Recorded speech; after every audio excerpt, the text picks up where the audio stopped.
You hear about this? Justice Samuel Alito told reporters on the Wall Street Journal today that he believes he's got a pretty good idea of who leaked the Dobbs decision overturning Roe v. Wade last May. The unprecedented leak jeopardized the legitimacy of the court. And according to Alito, who authored the decision, made him and his fellow justices targets of assassination. Actually, we know that.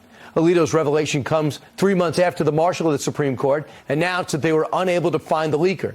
Jason Rantz is all over this story. Jason, set the table for us. Why don't we have somebody?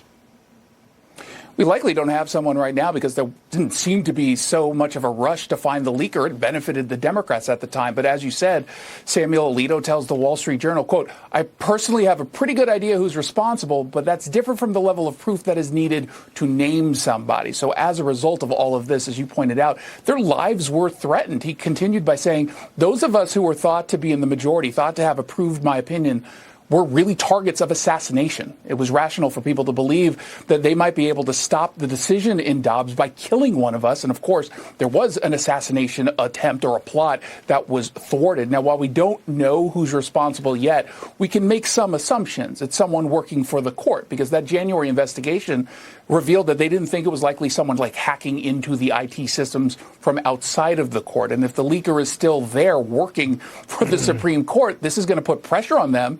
So if all of a sudden we maybe see some resignation, it could be suspicious. Now, depending on the details of this leak, it could lead to criminal charges. People think that that's an assumption, assume that that's definitely going to happen. But the leaker likely would have had to break in the law in obtaining that draft before they can actually face those kinds of charges. Jason, thanks so much. Jason Rantz, breaking news. Meanwhile, joining us on the